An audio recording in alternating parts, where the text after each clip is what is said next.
Good evening, everybody. Welcome to Unlocking Lore, the storytelling podcast that is live every Thursday at 8:15 Central Time.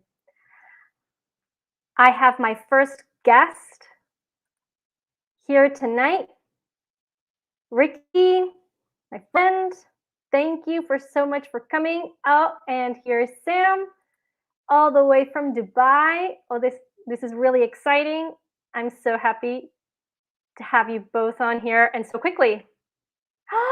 And tonight we have a special guest also. Tonight is with us Dreaming Tabitha.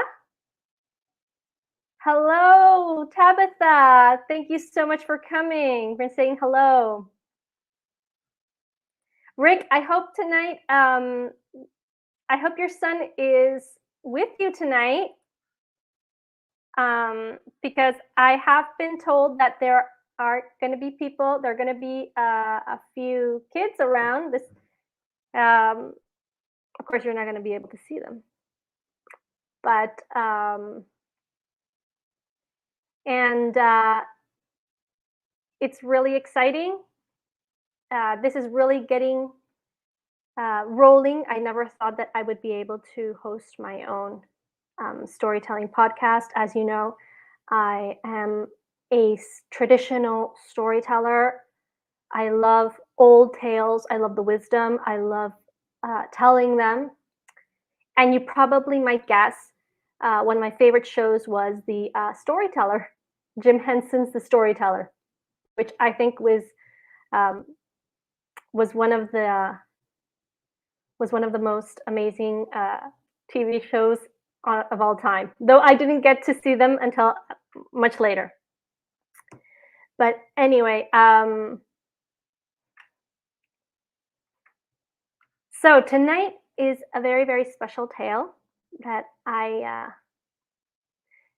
it's not one of my first tales, but it is one of my favorites. It's a traditional Celtic tale, specifically from Ireland. Now, I don't know about you, but I don't know if you know, but the Irish have a huge tradition in storytelling, specifically in fairies. And if you know about Irish fairies, you might be surprised because you have different types of fairies. You have vicious fairies, you have good fairies, you have brownies. Like in Willow, brownies did exist in Celtic tales. And tonight's tale is it's a very well-known tale, but I think it's one of the most iconic ones. This story tells of a tale, tells the story, sorry for the lapses, that a pure heart wins something good, but greed only brings you disaster.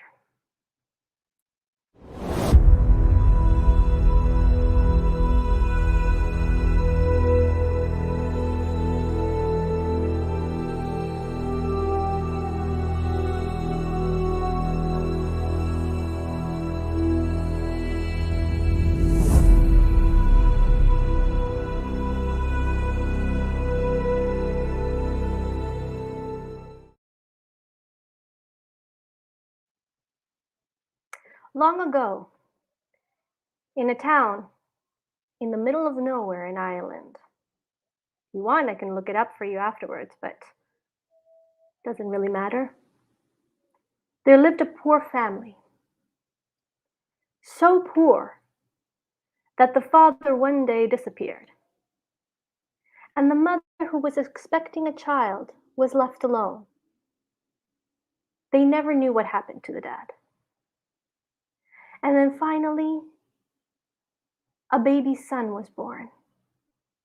And when the midwife caught him, oh, what a precious young boy he was. And he looked him over. She looked him over from head to foot, and then when she turned him around, she saw something. It was a little bump.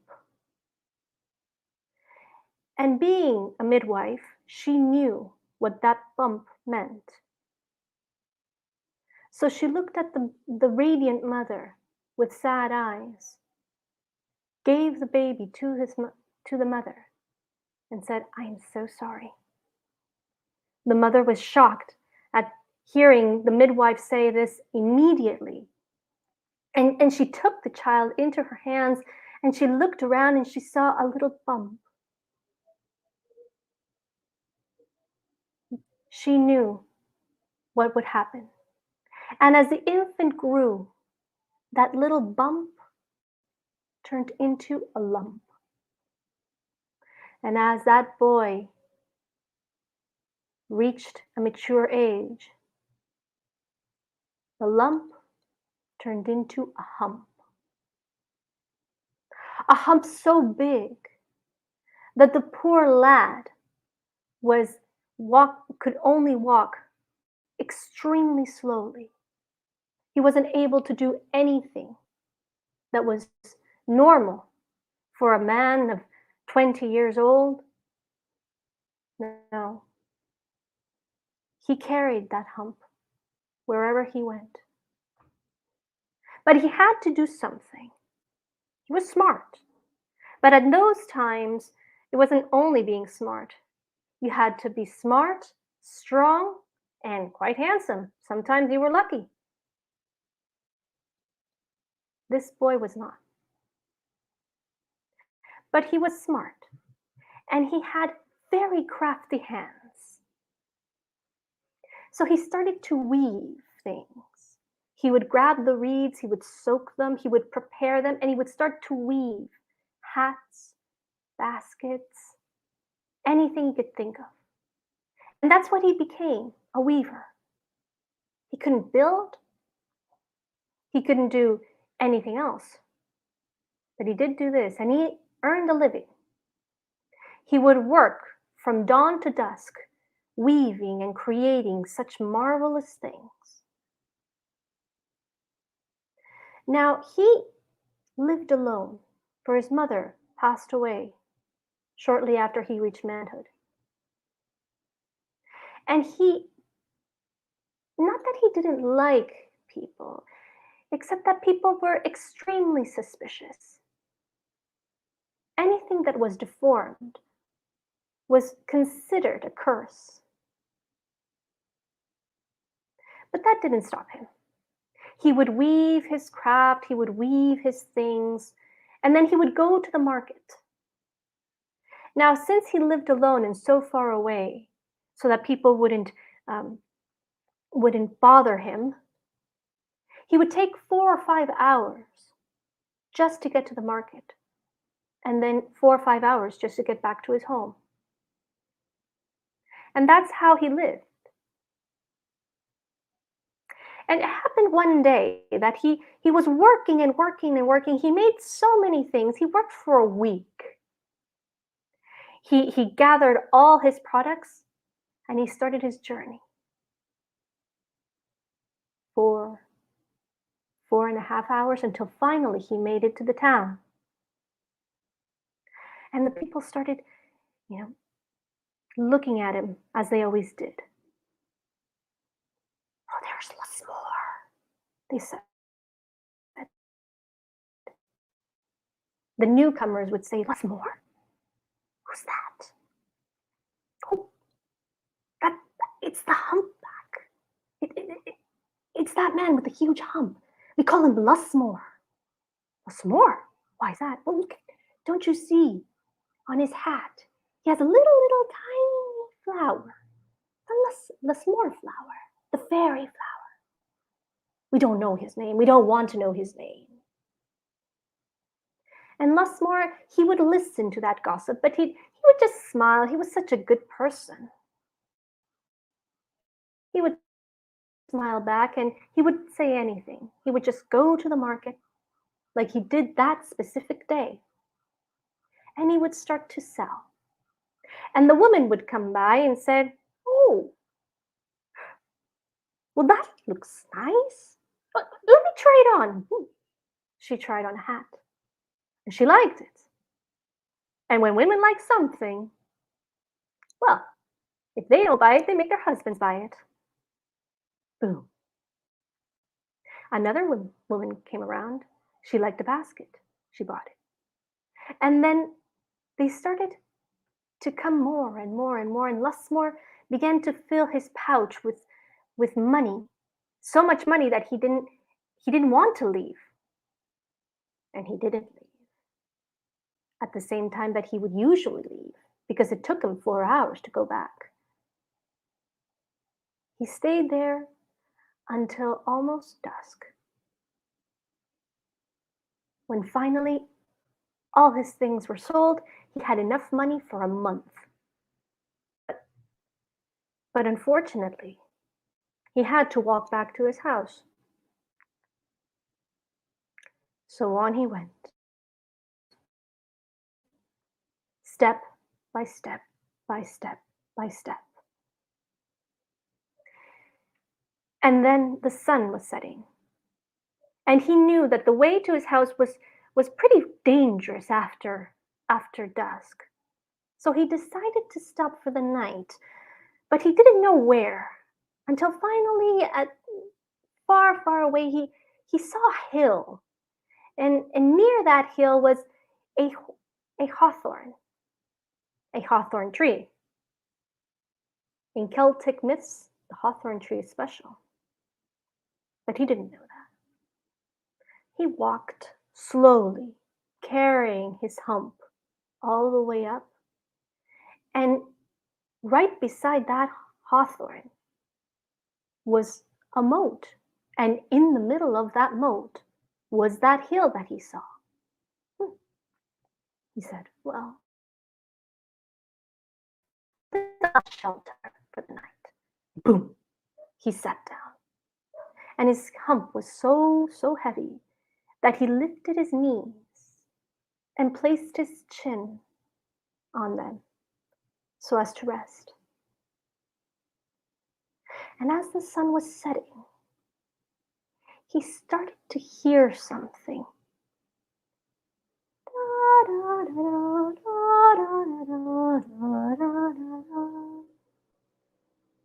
He looked around. He said, "There's no one here," he thought. Must be that time where I imagine things when you're about to sleep, you kind of imagine things. He closed his eyes again.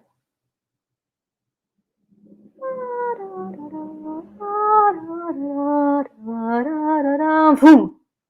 He opened his eyes, and he knew that it wasn't an imagination.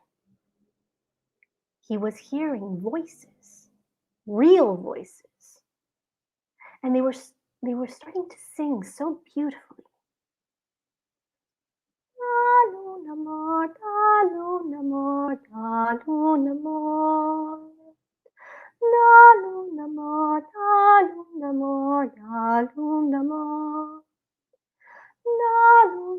Just Monday, Tuesday, no Celtic. It was so beautiful, so inspiring, that he just closed his eyes and just soaked in that music. And that music filled him so much. It filled him from the toes of his feet all the way up to the top of his head. He could feel that vibration, and his blood started to boil with such brilliant music, such harmony, such wonderful voices. But after a time, he was starting to get tired, because obviously it was Monday, Tuesday, Monday, Tuesday, Monday, Tuesday, and it was the same thing. But he could hear that there was a pause. And he thought to himself, well, why don't I help them? I could add something in there. So the music started. Dalu namo, dalu namo, dalu namo. Dalu namo, dalu namo, dalu namo. And when the pause came, in jumped Lasmore. Out is the carding. Dalu namo, dalu namo, dalu namo. Out is the carding. Dalu namo, dalu namo, dalu namo.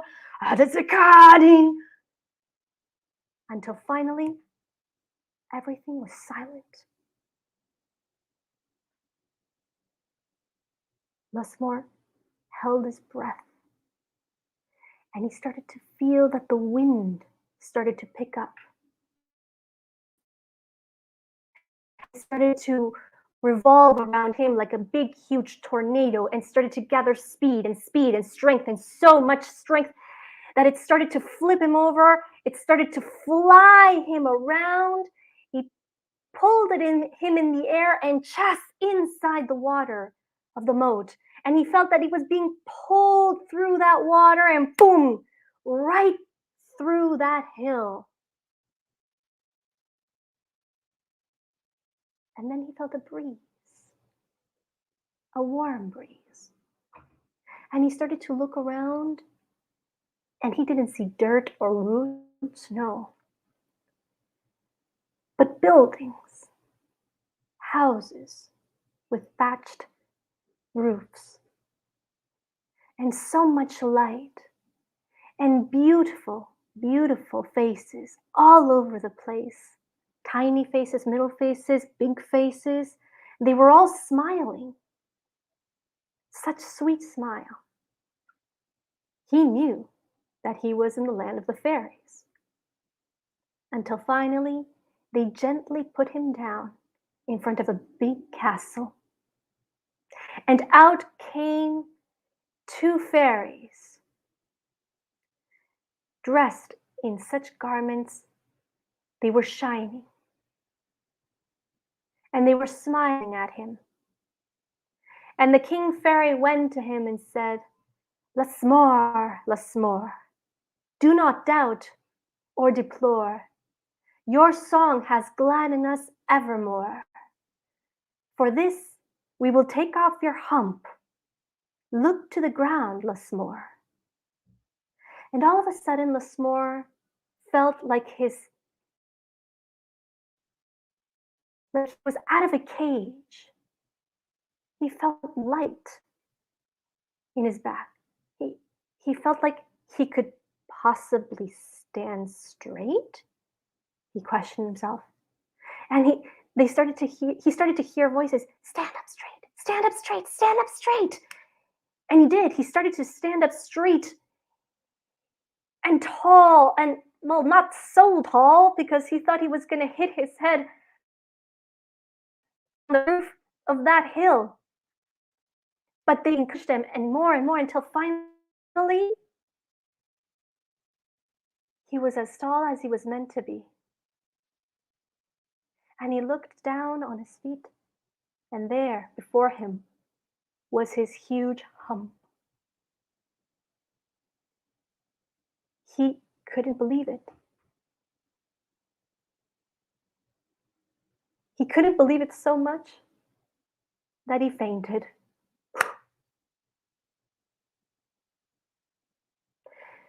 In the morning, Lasmore woke up. He was against that hawthorn tree, that fairy tree. And he thought, oh, what a beautiful dream, he thought. Unfortunately, it was a dream. He started to get up, but he got up faster than he usually did. And he thought, wait a second. Has it been a dream? He lifted his hand and touched back. And lo, there was nothing there. So he started to get up, and walk absolutely straight. He was cured of his hump. He went back to the village and started to scream and shout, "Look at me! It's me, Lasmore!" And the village people saw it and said, "Who are you? You're not Lasmore. Lasmore is a hunchback." "No, no, no! Look at me! I'm a new man. The fairies, they helped me." And you know how these stories go. Like fire, it spread. And not only that town, but to the next towns, until finally it reached a certain town. And certain ears heard of what the fairies had done to Lasmore.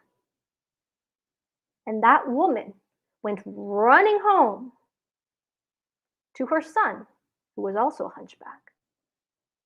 "Jack, Jack, did you hear what they said?" "Dear sweet boy, I'm gonna go check," said the mother. And off she went from one village to the next village to the next village until they to the village of Lasmore. And then she asked where he was. They told him that he lived outside the village, about an hour's walk. And she ran there till finally she saw Lusmore's cottage. She knocked on the door. Lusmore opened the door. He was a new man. He was smiling from cheek to cheek, from ear to ear. He said, "Yes, may I help you? You're Lusmore." "Yes." "Could you tell me how it was with the fairies? Because, oh, my dear sweet boy, he he's a hunchback, but he's ever so dear." So Lusmore made the woman go inside, gave her a cup of tea, and told her how he had, stayed the night near the hawthorn that was right beside the moat that had the hill inside, and how at dusk the fairies started to sing. And even more, he didn't know it, but they gave him a new suit. And look, it's right here, said Lusmore. The woman thanked him, and then she ran back, village after village after village, until she arrived to her village, and she went to her house. Now, her son, Jack Madden, the sweetest boy in the world, according to her,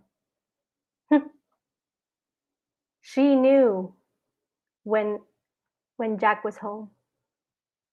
"Mother! Are you there? You left me all day and I'm starving," said. "That's my boy," she said. She went in. She told everything to Jack Madden. He immediately ordered his mother to get a wheelbarrow and to carry him to that place. So the woman did.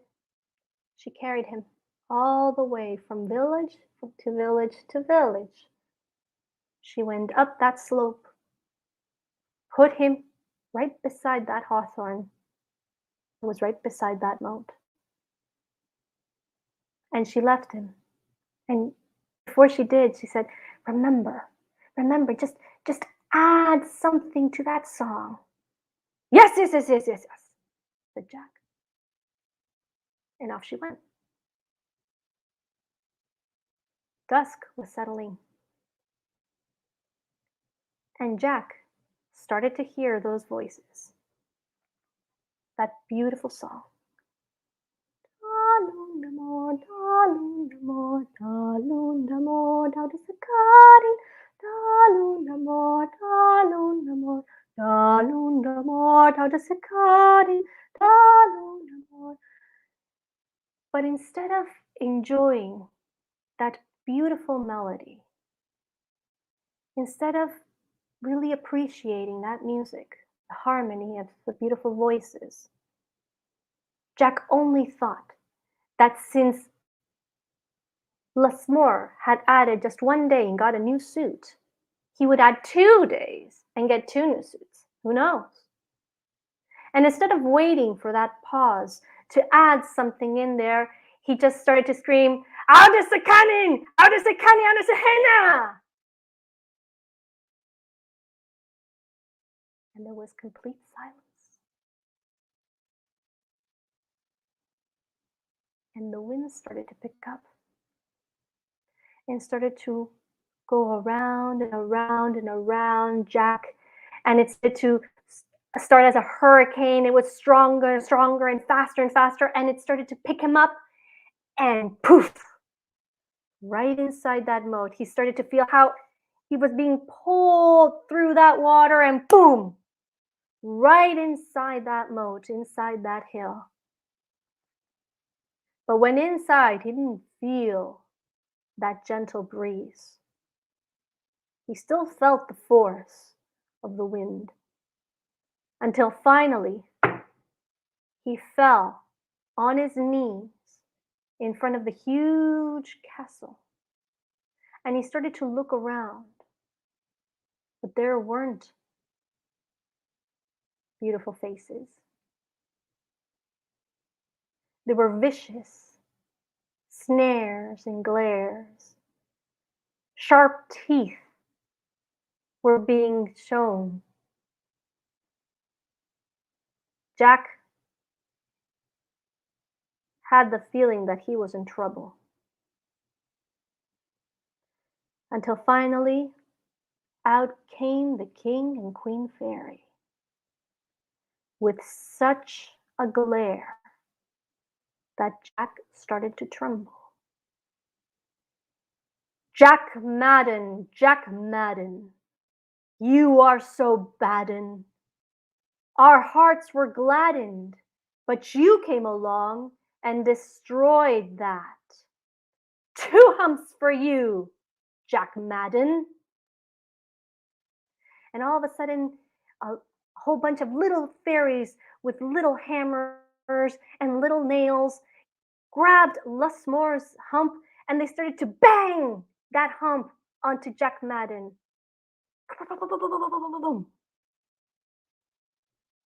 And the weight and the pain was so much that Jack fainted. In the morning, the mother came up to pick her beloved son, and she saw what had happened.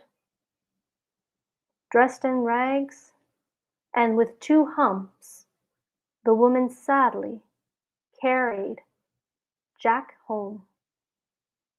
Now 1 hump is bad, but 2 humps will kill you. Jack didn't last a week. And before he died, his last words were a curse to anyone who would dare defy the fairies. And that is my story. I hope you liked it. It's one of my favorite stories. Thank you so much for coming. TD, what's up? Thank you for coming. This is your first time here. I'm really excited because I want to take this opportunity to really thank everybody that I've met on Twitter. I feel really blessed to have encountered you guys, and it just rolled on from there. And I really hope that that we can get more people to find us, because it's an amazing, amazing community. I feel all the support. I feel all the love. Thank you, Sam. You have been here since day 1, Sam. Thank you so much, and thank you, R2. I'm really glad you enjoyed it. I do not only tell Celtic stories, I do tell other types of stories, and hope you will join me next week, next Thursday at 8:15 Central Time. I am very good. I'm really excited. And okay, everybody, a huge shout out to my number one fan. Well, okay, she holds the record along with another person. It's she is my mom. She is always here also. Thank you so much. She has been supporting me also from day one, from the time that I wanted to start off as a storyteller, as a performing artist. And what, like Tabata said in the live stream last time, which was such a blast, it is a hard, it's a very hard profession. It is a lost profession, storytelling. But we are here. I am here to revive it and give it to you. So, oh, okay, TD. Very well. Okay, so yeah. Oh, so you were my secret one. Okay. I'm just going to share this and the yeah. Guess it's not a secret anymore. Thank you so much, and I will see you next Thursday. I'm out.